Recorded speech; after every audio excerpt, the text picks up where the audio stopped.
안녕하세요. 9월 26일 토요일 한절 한 끼 서정훈 목사입니다. 우리가 함께 오늘 묵상할 본문은 예레미야 37장 1절부터 10절까지의 말씀입니다. 이제 다시 배경은 시드기야가 왕 위에 있을 때로 넘어옵니다.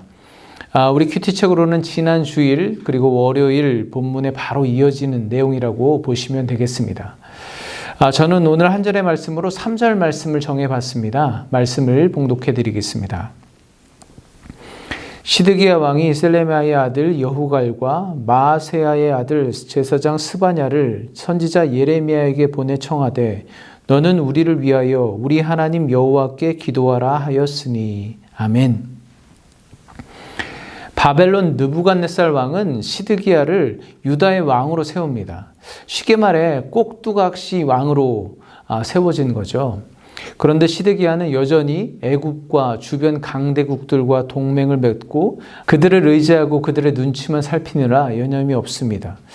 바벨론에 복종하라는 하나님의 말씀은 듣지도 않고 지도자들과 백성들도 예레미야를 통해 주시는 예언을 외면합니다. 제가 잠시 시드기야 입장에서 생각을 해봤습니다. 여러분도 한번 들어보시기 바랍니다. 바벨론이 이제 모든 유다의 성읍을 점령하고 예루살렘도 곧 함락할 위기에 처해 있습니다. 영원한 우방일 거라고 철석같이 믿었던 애굽의 군사들도 지원되지 않는 상황입니다. 그래서 어쩔 수 없이 군사력도 충원하고 민심도 다잡고 하나님의 말씀에도 순종할 겸 히브리 종들을 풀어줍니다. 그랬더니 기다리던 애국 군사들이 진격해오고 바벨론 군대는 퇴각한다는 소식이 들려옵니다. 그동안 위세당당했던 시드기야가 하마터면 정말 예레미야의 예언처럼 될 뻔했습니다. 구사일생으로 다시 기회가 찾아왔습니다. 그러나 아직 불안하고 초조하기만 합니다. 그래서 몰래 사람을 예레미야에게 보내서 하나님께서 무엇라고 말씀하시는지 기도해보라고 요청합니다. 여러분, 제가 시드기야의 입장을 한번 대변해 봤는데 여러분은 공감이 되시나요? 전혀 안 되시나요? 네, 지금까지 시드기야는 예레미야를 통해 주시는 하나님의 말씀을 귓등으로도 듣지 않았습니다. 그런데 왜 지금에 와서 우리를 위하여 우리 하나님 여호와께 기도하라 요청하고 있는 걸까요? 도대체 이 심정과 행동은 어떻게 이해해야 할까요? 시드기야가 진정으로 원하는 것은 무엇이었을까요? 저도 처음엔 이렇게 뻔뻔한 사람이 있나 라고 그를 판단하고 또 손가락질하고 있었는데요. 말씀을 묵상하다 보니까 그 뻔뻔한 모습이 내 안에도 있다는 것을 발견하게 되었습니다. 시드기야는 과연 하나님의 뜻을 따를 의향이 있었을까요? 아닙니다. 전혀 없었습니다. 그는 하나님을 전혀 의지하지도 않고 하나님의 뜻을 따를 생각도 없고 그의 마음속엔 이미 원하는 답정너라 그러죠. 정해진 답이 있었습니다. 그런데 왜 예레미야에게 우리를 위하여 우리 하나님께 기도하라고 요청하고 있는 걸까요? 불안해서 그렇습니다. 그는 하나님이 아닌 애굽을 비롯한 주변 강대국들을 의지하고는 있는데 자꾸 바벨론이 공격하고 또 예루살렘 도성에 기근과 전염병이 창궐하고 상황이 급박하게 변해가니까 마음에서 불안감이 떠나지 않았던 겁니다. 그래서 하나님을 찾았습니다.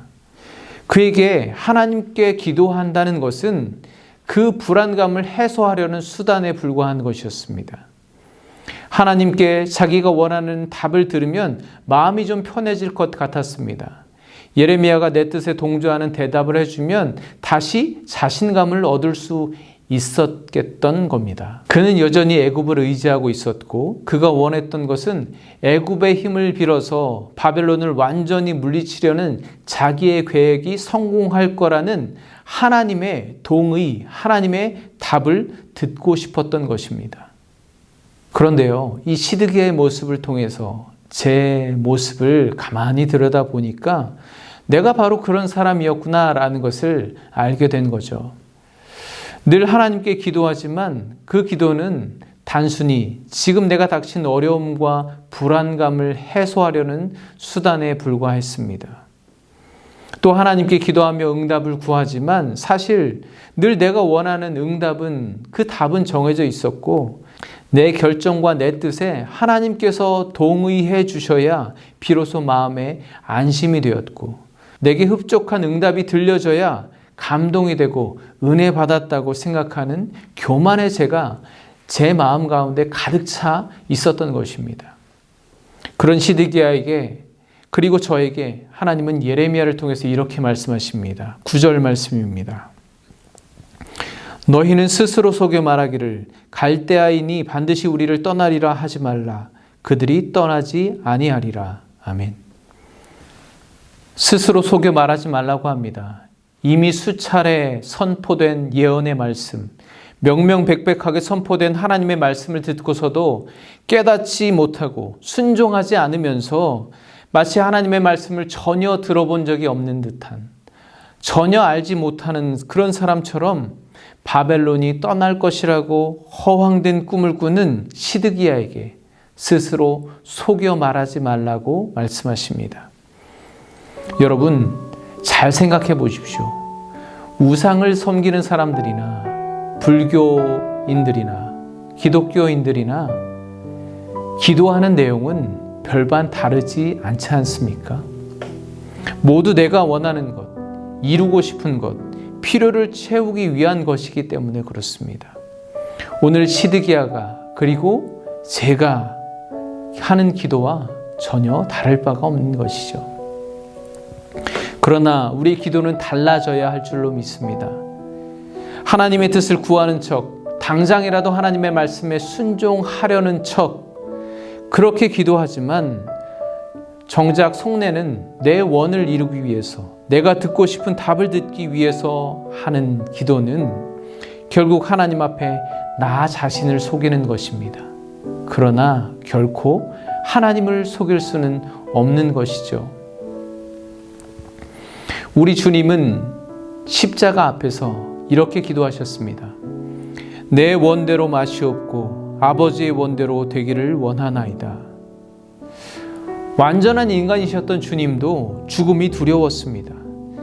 다른 모든 것은 감당할 수 있을 것 같은데 죽음은 피하고 싶으셨습니다. 어떻게든 아버지를 설득해서 당신의 뜻을 관철시키고 싶으셨을지도 모르겠습니다.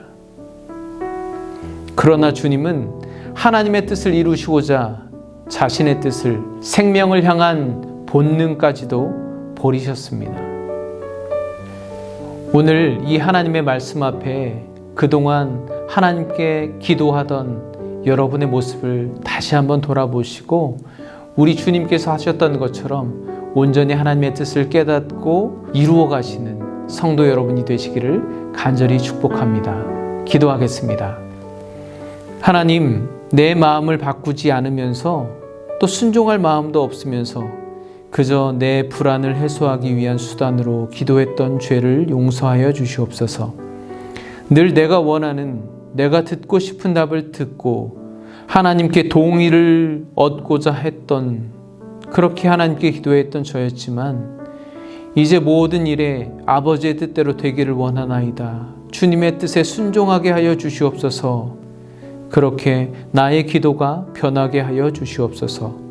예수 그리스도의 이름으로 기도합니다. 아멘.